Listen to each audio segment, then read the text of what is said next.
Think आप लोगों ने कैसे की है? आप समर और ऐना के साथ तो आप पहले भी काम कर चुके हैं और आप उनको जानते थे। बट ओवरऑल अगर देखा जाए तो आपने नुमान इजाज साहब बहुत बड़ा नाम है। उनको आपने कैसे कन्विंस कर लिया कि भाई ऑन पेपर तो उन्होंने शायद देख के बोला हो यार what is in it for me. ये सवेरा नदीम साहबा को आपने बड़े बड़े नामों को भी आपने कास्ट किया, फिर आपके पास यंग एक्टर्स भी थे, कुछ को हमने पहली बार स्क्रीन पे देखा। ये प्रोसेस जरा समझाएं और बताएं। मैं थोड़ा सा सर लकी रहा हूँ। मायरी के अंदर नोमी भाई ने काम किया था मेरे साथ और हमारी बड़ी अच्छी अंडरस्टैंडिंग एक क्रिएट हो गई थी, क्योंकि उनको मजा आता है जब उनके साथ सेट पे बैठ के कोई सीन के ऊपर डिस्कशन करता है। अच्छा। हाँ।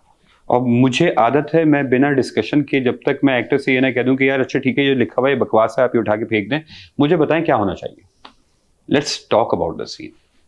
पीछे वाले सीन के अंदर ये इमोशनल कंटिन्यूटी आपने छोड़ी है। तो इस तरीके की हमारी गुफ्तगू बहुत सारी नोमी भाई से बहुत सारी होती थी। तो उनको ये था कि मुझे तुम्हारे साथ काम करना है भाई, मुझे बहुत छोटा सा काम किया, हमें आगे काम करना है। तो एक दिन उनका मैसेज आया, मैं हसरत कर चुका था मायरी के बाद। उन्होंने कहा मैंने सुना है नया ड्रामा बनाने जा रहे हो, मैं नाराज हूँ तुम मेरे साथ काम नहीं कर रहे। अच्छा, नुमान इजाज ने खुद बोला भाई? बड़ी बात है। तो मुझे बड़ा हुआ, मैंने कहा अच्छा, मैं परवरिश कर रहा था लेकिन परवरिश में उस वक्त कोई और जहन में हमारे चल रहा था, तो वहाँ कुछ बात बन नहीं पा रही थी। तो मैंने फहद भाई से डिस्कस किया, मैंने कहा फहद भाई वो ऐसे ऐसे ना वो नोमी भाई का मैसेज आया था, तो तुम पागल हो, तुम्हारा दिमाग खराब है, नोमान इजाज तुम्हें मैसेज करके कह रहा है कि तुम्हारे साथ ड्रामा करना है और तुम उसे पिच क्यों नहीं कर रहे हो? अरसलान फोन करो नोमी भाई को, इसको छोड़ दो, ये इसका दिमाग खराब है। मैंने कहा भाई वो मसला हो जाएगा, क्योंकि असल में जेबी छोटा भाई था। अच्छा। चलें हम कुछ खोल लेते हैं स्क्रिप्ट की चीजें। जेबी एक्चुअल स्क्रिप्ट के अंदर छोटा भाई था, सुलेमान बड़ा था। अच्छा, which is why Suleman was wiser and हाँ, तो वो थोड़ा सा जरा हमारा डिफरेंट उसका था। तो मैंने कहा यार वो नोमी भाई छोटे नहीं लगेंगे, क्योंकि मेरा दूसरा बंदा जो मैंने कास्ट किया हुआ है वो, तो कोई मसला नहीं है, उसको छोटा कर दो उसका बड़ा कर दो।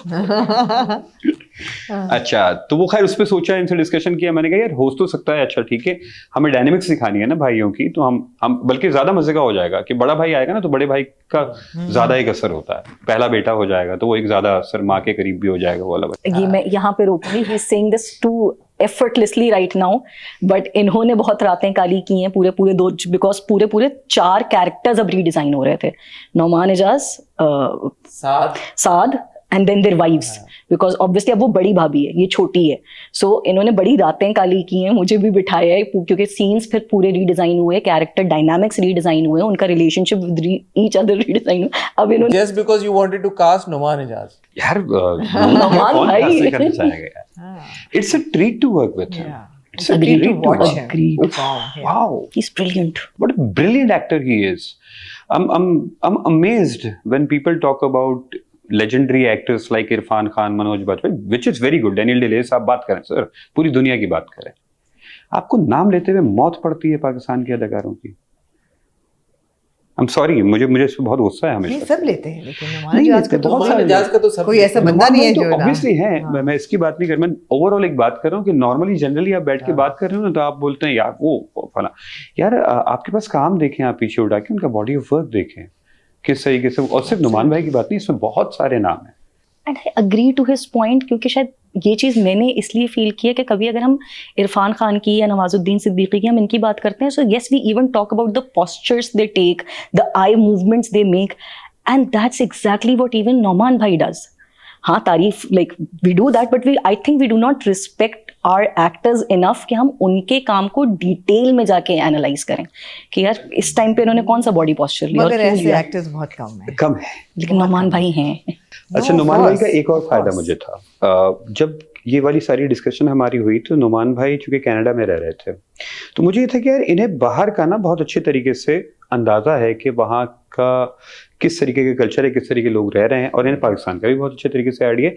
तो ये कैरेक्टर जो दोनों तरफ की जगह जानता हूँ, यार ये उसके साथ इंसाफ कर देंगे। और मुझे कहीं हेल्प चाहिए होगी ना जहाँ मैं ऑफ जा रहा हूँ, क्योंकि मेरा बाहर का एक्सपोजर इतना ज्यादा नहीं है, तो ये मुझे गाइड कर सकते हैं।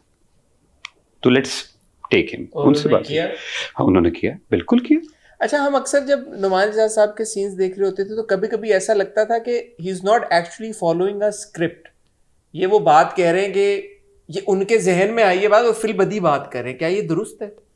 कुछ जगहों पे फिल्बदी तो नहीं कहेंगे और किरण के एक्सप्रेशन से मुझे पता चल गया कि ऐसा हुआ है because he's effortless there. वो उनके लिए lines are not lines. He lives in the scene. Like I am a very fan. I know I'm fangirling right now because I've fangirled over him all over the set. But वो बात वही कर रहे होंगे जो scene में उनको लिख करके दी. लेकिन अपने अल्फाज. But he owns it in a way that even I used to think कि मैंने लिखा है या खुद बोल रहे हैं. कि नहीं लिखा या नहीं लिखा. That's where the expertise come. He understands the rhythm of dialogue.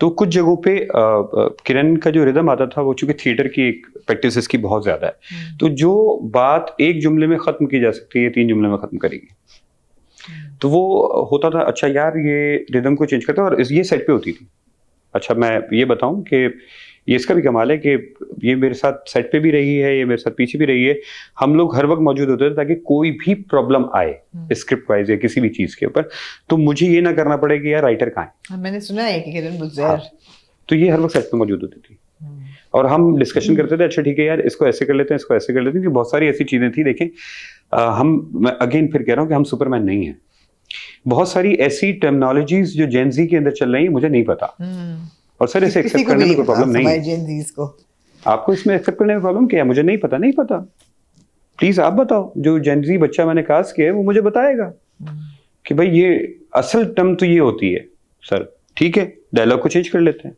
आ जाओ ऑब्जेक्टिव लेकिन जो सीन से हमें हासिल करना है वो नहीं बदल सकता वो वही रहेगा कि ये डिसाइड किया है राइटर ने कि ये चाहिए डायरेक्टर ने ये डिसाइड किया ये चाहिए है आप ये दें अब उसके अल्फाज बदलने हैं बदल दें मॉडिफाई कर लें अच्छा बाकी कास्टिंग का भी क्विकली क्योंकि और भी आगे भी बढ़ना है हमने तो बट समर रैना तो समर रैना का मुझे अबुल सब समर रैना तो थे हमारे पास वो शुरू से मैं कहूँ क्योंकि मायरी के टाइम से हमें ये था कि यार इनके साथ तो करना ही करना तो Samar Raina were your first choice also या फर्स्ट चॉइस ऑलवेज लेकिन मुझे लगा था कि एना जो है brilliant that she is to play a 19-year-old she did not look मेरे हिसाब से वो बहुत 16 साल की तो वैसे ही वो हैं मुझे लगता है वो 14 साल से ज़्यादा तो एना लगती नहीं है मेरे लिए थोड़ा मुश्किल था शुरू में एक्सेप्ट करना कि she is a 19-year-old girl क्योंकि उसका असर देखिए स्क्रीन एज की वजह से स्क्रीन पे उसने जो काम किया हुआ है तो वो सबके जहन में उसकी वो चुपके वाली जो इमेज है चुपके वाली वो इमेज भी बैठी हुई है तो यस आई अंडरस्टैंड ये थोड़ा सा मेरे लिए भी ट्रिकी था कि यार देख लो मगर कुछ मुझे भरोसा था कि हो जाएगा ऐसा लोग देखेंगे एक्सेप्ट कर लेंगे उसे अंडरस्टैंड कर लेंगे बट इन दोनों में मुझे कोई दूसरी चॉइस का मसला नहीं था मुझे था कि यार बाकी बच्चे ये समर का अगेन एक चीज जो कैरेक्टराइजेशन के हवाले से उसका भी बाहर का एक्सपोजर बहुत ज्यादा है तो मुझे ये नजर आ रहा था कि यार ये वाला किरदार अगर उसको समीर दिया जाए ना तो शायद वो इतना इंसाफ नहीं कर सकता था क्योंकि वो रूटेड नहीं है यहाँ का अच्छा अबुल बहुत पहले से जहन में बैठा हुआ था उसकी मैं यूट्यूब वीडियोस और इस तरह की चीजें देखता तो मुझे लगता था यार इसका तो ह्यूमर अलग लेवल का है ये बड़ा अलग दिमाग का आदमी है इसको मुझे करना है कहीं ना कहीं समीर मैंने 4 लाइनें पढ़ी मैंने कहा यार ये तो अबुल ही है ये तो बना बनाया अबुल है अमल मुश्किल थी जरा 2-3 हम लोगों ने ऑडिशंस काफी किए जिस दिन रेहाम आई और उसने बातचीत शुरू की और वो जैसे और उस वक्त तक हम तकरीबन वो मोनोलॉग लिख चुके थे जो उसका था